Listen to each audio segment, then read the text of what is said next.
Moving on to fantasy and futurism. So new artistic innovators believe that art would only move forward through exploring new subjects, right? The futurists decided that motion itself was the new glory of the 20th century and sought to depict it in their art. So you have to keep in mind that certain things have come around that started showing movement that people had never seen before, right? Up until this point, like the bicycle was pretty much the fastest thing they had ever seen. So automobiles start being invented and they're going up to 35 miles an hour. Trains, which were going like 60 to 90 miles an hour, right? This stuff was blowing people's minds because they'd never seen anything move so fast before. And Boccioni was one of the futurist artists. So this is his unique forms of continuity in space from 1913. And it was his way of showing movement and that things can move so quickly and fastly. I love this piece. And then World War I and after, including Dada, is a protest art movement that literally meant anti, and it started in protest against World War I and the aftermath of society, right? Which was only a matter of time for that to happen. Some of the most controversial works to come out of the Dada period were the ready-mades, invented by artist Duchamp. He's also known for a lot of other pieces that he's done throughout the centuries, but artwork that did not create but designated as works of art, right? So this is the piece that really put him on the map. It's called Fountain, and all it is, yes, is a urinal that's hung on the wall in a different way, right? But he called it Fountain, and he said it was a piece of art, and people bought into it, and that was kind of the basis for ready-mades, which is kind of crazy. And this is another piece of his that's in the book on page 504. It's called LHOOQ, and he uses a found object as ready-made. So in this case, it's an ordinary postcard of the Mona Lisa. And as anyone who has bought a postcard or poster of a favorite work of art knows, even a cheap reproduction merits special treatment. We send them to loved ones, put them in albums, or tack them to the wall. Yet Duchamp did not treat the reproduction as a treasured keepsake. He drew on it instead, adding a mustache and a goatee. And much as street vandals do to bus stops or subway advertisements, right? So he also added letters that when we read in French, makes a derogatory statement about her anatomy. So like his piece Fountain, these seemingly juvenile alterations called into question the nature of art. Is it art?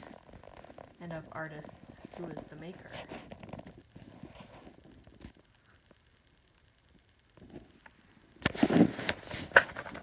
And then World War I and after, including Surrealism, was inspired by Sigmund Freud.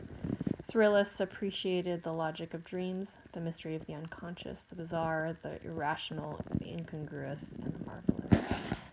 So certain artists that are associated with this time period include Dali, who I always think of first, Magritte, and Miro.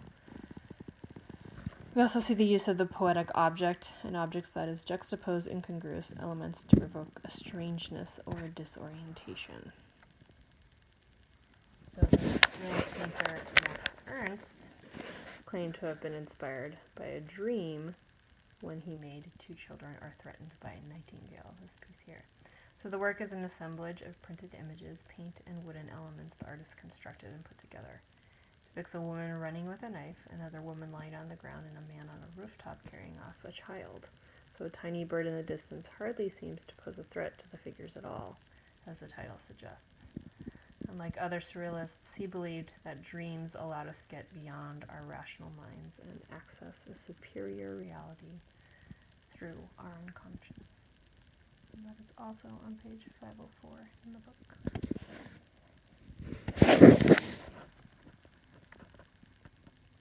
And then one of the most famous and unsettling surrealist objects is Oppenheim's object, or luncheon in fur. Perhaps Oppenheim witnessed two ladies taking tea in their best fur cuts and melded the dreamlike image together. Perhaps we really are supposed to imagine bringing the furry cup to our lips for lunch. No, thank you. Blech. Makes me feel like I have cotton mouth just looking at it. And then Salvador Dali. Oppenheim is on page 505. And then the Salvador Dali, this is probably his best known one, Persistence of Memory from 1931, or the Melting Clocks. Melting watches is how a lot of people refer to it as.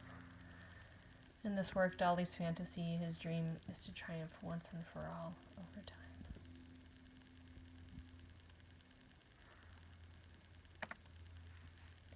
And then Miro, Carnival of the Harlequin, offers a surrealist view of one of the most famous of all Spanish paintings, Las Meninas by Velázquez. So Miro's fantasy world is filled with odd little creatures, animals, fish and insects, and perhaps a snake or two, as well as nameless abstract forms that participate in an artist's madcap party.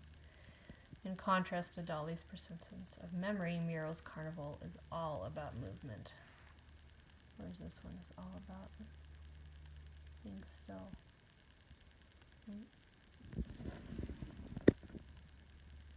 On page 508.